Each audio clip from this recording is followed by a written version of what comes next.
कोई मसला नहीं। आप मतलब कहती हैं कि पहले फेस वॉश करो फिर लगाओ। अगर स्पेसिफिकली आपको कोई प्रॉब्लम है या जैसे एक्सपेक्टिंग मदर्स हैं तो उनके लिए हम थोड़ा सा, वैसे इसमें भी कोई इतना इशू नहीं है, लेकिन फ्यूम्स होते हैं ना, जो कुछ लोग थोड़ा ज्यादा सोचते हैं कि हाँ ये नहीं करें वो नहीं करें, तो वो फिर ना करें तो बेहतर है, क्योंकि आपको पता है हल्की सी भी कोई चीज हो जाएगी तो वो आर्टिस्ट पे आ आपको सकती है, इरिटेट और आपकी बॉडी को इरिटेट कर देगी, कर सकती है, आपकी बॉडी उसको एक्सेप्ट नहीं करेगी। अगर आपने आपने क्लाइंट्स को मना करती हूँ आप परमानेंट मेकअप प्रोसीजर भी अगर यूर एक्सपेक्टिंग आप ना करवाएं, ना करें, This is a very new thing for us कि ये भी ना करें। अगर आपने लैश लगवा ली है और उसके बाद कुछ टाइम बाद आपको कोई एलर्जिक रिएक्शन होना शुरू हो जाता है या कोई इरिटेशन होनी स्टार्ट हो जाती है, तो उसमें क्या करना होता है? फर्स्ट एड क्या है? किसी को अगर इन्फेक्ट होगी आंख तो अब आप उस पर रिमूवर भी तो नहीं लगा सकते, ठीक है। तो कोशिश तो ये है कि वो आपकी जो आप गुलाब का अर्क यूज करें 2 दिन, उससे रेडनेस सबसाइड हो जाती है, फ्यूम्स का इशू 24 आवर्स में सबसाइड हो जाता है।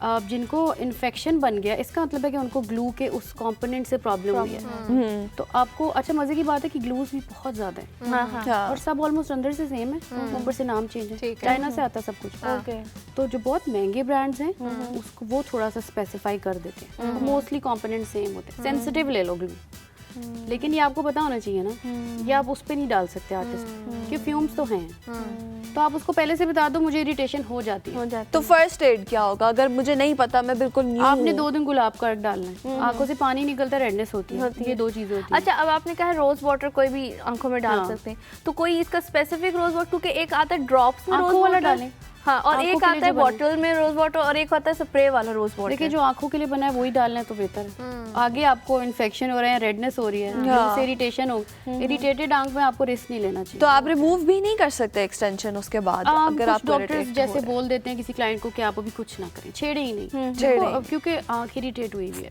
देखो उस इन्फेक्शन वो चला जाता है, ड्रॉप्स यूज करने पड़ते हैं, लेकिन वही बात है क्लाइंट्स को नहीं पता होता, तो अगर आप कह रहे हो कि आपका एलर्जिक रिएक्शन है तो फिर तो कोई एंटी एलर्जी खाकर आपका बेहतर नहीं हो जाएगा? Don't you suggest that? नहीं, लेकिन फ्यूम्स तो फिर भी वो हवा में होंगे ना, और स्पेसिफिकली जैसे कुछ क्लाइंट्स की आंखें 100% बंद ही नहीं होती, मतलब मैंने टेपिंग की हुई है, उसकी आंख हिल रही है, एक तो हिल रही है लेकिन कुछ की 100% बंद ही नहीं होती, ये भी एक चीज है। ये लैश एक्सटेंशंस में आपको पता चलता है करते हुए मेरे क्लाइंट की आंख हल्की सी खुली हुई रहेगी, तो अब वो नेचुरली उसकी इतनी ही क्लोज होती है, तो फिर उसको फ्यूम्स लग रहे होंगे, तो उससे भी रेडनेस हो सकती है। तो छोटी छोटी बातें हैं। कोई ऐसा क्लाइंट आया जिसने कहा है कि मैंने अपर लैशेस तो लगानी है लेकिन मेरी लोअर लाइन वाले पे भी लैशेस लगाएं, मैं उस पे काम कर रही हूँ और मैं लोअर वाली भी इंपोर्ट करने वाली हूँ, मैं भी कल ही ढूंढ रही थी क्योंकि देखो वो बड़ी डॉल आई इफेक्ट आता है, प्लस मैंने आपको बोला ना लैशेस हुई हुई हो तो you are looking perfect all the time, because आंखों पे एनहांसमेंट आ जाती है।